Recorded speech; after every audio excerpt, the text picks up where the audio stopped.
Helo, a croeso i'r cyflwyniad hwn, lle fyddai'n tynnu sylw at y newidiadau sy'n digwydd yn nhirwedd deddfwriaethol caffael cyhoeddus, a pha gamau sy'n cael eu cymryd i baratoi'r rhai y mae'r newidiadau hyn yn effeithio arnyn nhw. Drwy'r cyflwyniad hwn, fyddai'n rhoi trosolwg byr o'r ddeddfwriaeth newydd sy'n ymwneud â chaffael a fydd yn effeithio ar weithgareddau caffael cyhoeddus yng Nghymru. Bydd y diwygiadau hyn yn helpu sefydliadau yn y sector cyhoeddus i gael yr effeithiau cadarnhaol mwyaf bosibl drwy eu prosesau caffael, a fyddai'n edrych ar sut y bydd yr effeithiau hyn o fydd i gyflenwyr i sector cyhoeddus Cymru. Byddai'n edrych ar y cynlluniau sydd ar y gweill i sicrhau bod rhanddeiliaid Cymru yn gwbl barod ar gyfer y cyfreithiau newydd hyn, fel y gallent wneud y mwyaf o'r manteision bosibl, a fyddai'n ystyried yr hyn y gallwch chi fel busnes ei wneud i baratoi. Byddai hefyd yn tynnu sylw at rai o'r ffynonellau eraill o wybodaeth sy'n rhoi mwy o wybodaeth ar y pwnc yma. Mae'r deddfwriaeth ar gaffael cyhoeddus yng Nghymru yn newid. Mae rheoliadau contractau cyhoeddus sydd ar hyn o bryd yn rheoleiddio sut rydym yn caffael contractau cyhoeddus yn cael ei disodli gan y ddeddf caffael, neu'r bil fel y mae ar hyn o bryd. Un ffactor allweddol ym mhenderfyniad Gweinidogion Cymru i ymuno â bil caffael Llywodraeth y Deyrnas Unedig oedd sicrhau cysondeb, parhad a sicrwydd i fusnesau a busnesau bach a chanolig Cymru. Bydd y magwedd gyson at gaffael yn helpu sicrhau parhad i gyflenwyr ac yn galluogi busnes trawsfiniol gyda Lloegr i barhau i raddau helaeth heb dryswch na chostau ychwanegol bosibl i ddefnyddwyr. Mae'r bil yma yn mynd drwy'r camau olaf yn y Senedd San Steffan ar hyn o bryd, a da ni'n disgwyl i'r drefn newydd ddechrau ym mis Hydref blwyddyn nesaf. Bydd llawer o'r hyn a wneud gan adrennau caffael cyhoeddus o ddydd i ddydd yn edrych ac yn teimlo'n eitha gyfarwydd o dan y deddf caffael newydd. Fodd bynnag, mae rhai newidiadau eitha sylweddol yn cael i'w gwneud, ac i ni yng Nghymru, mae'r diwygiadau caffael yn ymestyn y tu hwnt i'r bil caffael. Felly pan da ni'n sôn am diwygio caffael yng Nghymru, mae'n cwmpasu y system symlach, hyblyg a mwy tryloyw a nodir yn y bil caffael, a fydd yn caniatáu mwy o ffocws ar werth cymdeithasol ac yn helpu i leihau rwystrau i fynediad i fusnesau llai a mentrau cymdeithasol. Bydd yn gosod rheolau a gweithdrefnau newydd ar gyfer y awdurdodau contractio wrth ddewis cyflenwyr a dyfarnu contractau sydd â gwerth uwchlaw trothwyon penodol. Bydd hefyd yn gwneud darpariaethau ar gyfer rhai contractau llai o dan y trothwy. Y Deddf Partneriaeth Gymdeithasol a Chaffael Cyhoeddus Cymru, sy'n cynnwys dyletswyddau caffael gymdeithasol gyfrifol. Mae rhain yn ymwneud â gwneud llesiant cymdeithasol, economaidd, amgylcheddol a diwylliannol yn ganolog i sut rydym nhw'n gwneud busnes. I gyflenwyr, mae hyn yn golygu y bydd mwy o bwyslais ar gyflawni canlyniadau llesiant mewn caffael cyhoeddus. Mae'r ddeddf hefyd yn ei gwneud yn ofynnol i reoli contractau yn dda, yn enwedig ym maes adeiladu a chontractau allanol. Felly bydd angen caffael gymdeithasol gyfrifol drwy'r cadwyni cyflenwi, ac nid yn unig gyda'r chyflenwyr a chontractwyr haen gyntaf.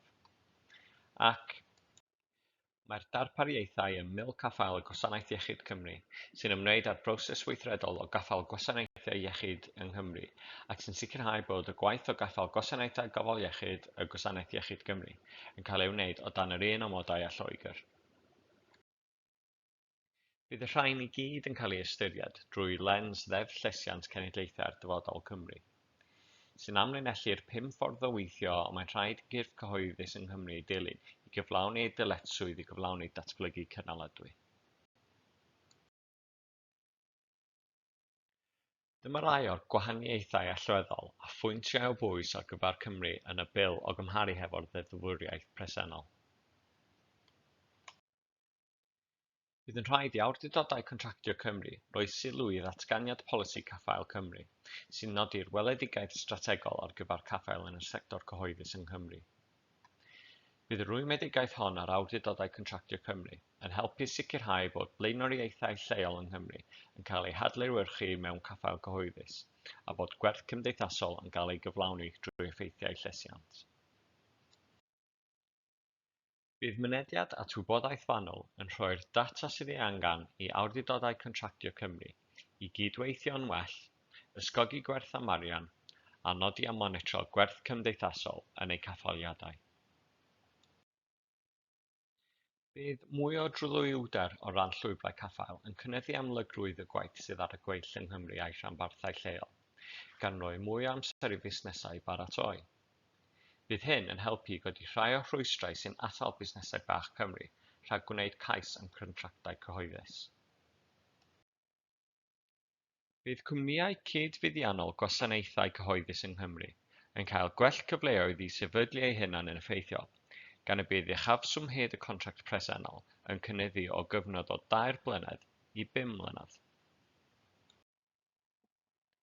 Hefyd, o dan rai amgylchiadau, bydd yn ofynnol i awdurdodau contractio Cymru os ydych a chyhoeddi o leiaf 3 dangosydd perfformiad allweddol mewn perthynas â chontract.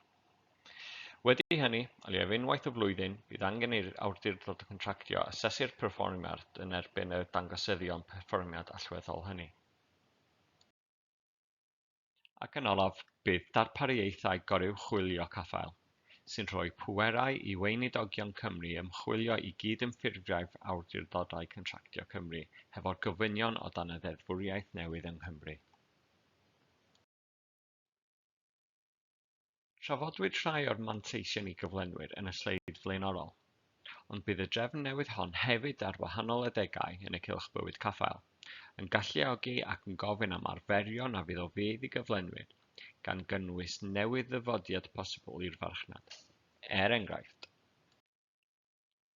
y dyletswydd newydd ar awdurdodau contractio i roi sylw i'r rhwystrau y mae busnesau bach a chanolig yn eu hwynebu, ac i ystyried beth y gellir ei wneud i'w goresgyn. Enghraifft, ystyried a yw'r gorfynion y gyfonir amdanynt yn gymesur ar gontract, neu bod amseroedd gwneud cais yn realistig gan gofio nad oes gan rai busnesau dimau cynnig penodol.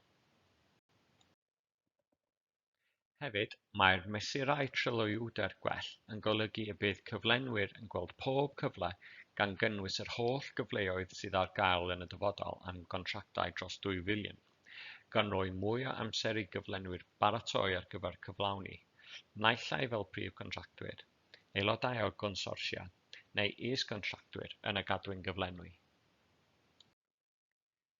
Bydd y rheolau talu'n brydlon yn helpu sicrhau bod cyflenwyr yn cael eu talu ar amser. Bydd y tylerau talu yn berthnasol ar draws cadwyni cyflenwyr sector cyhoeddus, a bydd yn ofynnol i brif gontractwyr a all fod yn gweithio gyda busnesau llai mewn cadwyni cyflenwi ddilyn y rheol hon, gan newid ymddygiad talu mewn cadwyni cyflenwi cymhleth yn y sector cyhoeddus. Ac yn olaf, o dan y weithdrefn cystadleuol hyblyg newydd, bydd awdurdodau contractio yn gallu dylunio i broses gaffael eu hunan, sy'n arbennig o fuddiol ar gyfer atebion cymhleth, uwchdechnoleg neu arloesol. Bydd gan sefydliadau'r sector cyhoeddus y gallu i gynnwys yn eu cynigion gydrannau sy'n tynnu at gryfderau newydd ddyfodiad ac arbenigol i'r farchnad, ac i drafod ac arloesi i gael y gorau o'r sector preifat, elusennol a menter gymdeithasol. Dylai cyflenwyr ymgysylltu â Busnes Cymru a'r awdurdod contractio perthnasol, os oes ganddynt unrhyw ymholiad ynghylch unrhyw contractau cyhoeddus penodol yn awr neu yn y dyfodol.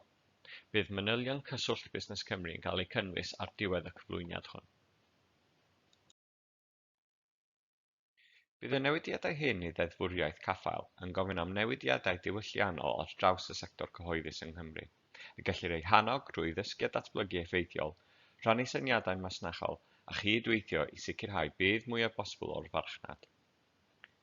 Mwyn sicrhau bod yr hyblygrwydd yn y bil caffael yn cael ei ddefnyddio i'w lawn potensial a bod newidiadau yn ein tirwedd caffael yn cael ei ddeall yng Nghymru, mae Llywodraeth Cymru a Llywodraeth y Deyrnas Unedig yn datblygu ystod eang o gynhyrchion hyfforddi ar gyfer awdurdodau contractio.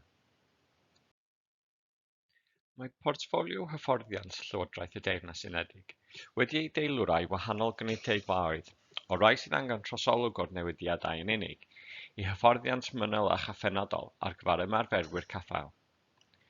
Bydd Llywodraeth Cymru yn ategu hyfforddiant Llywodraeth y Deyrnas Unedig, hefo dysgu dwyieithog sy'n canolbwyntio ar feysydd o diddordeb a blaenoriaethau drwy lens Gymreig. Mae knowledge drops Llywodraeth y Deyrnas Unedig wedi ei hanelu at y rhai sydd angen lefel gyffredinol o ymwybyddiaeth o rheolau newydd.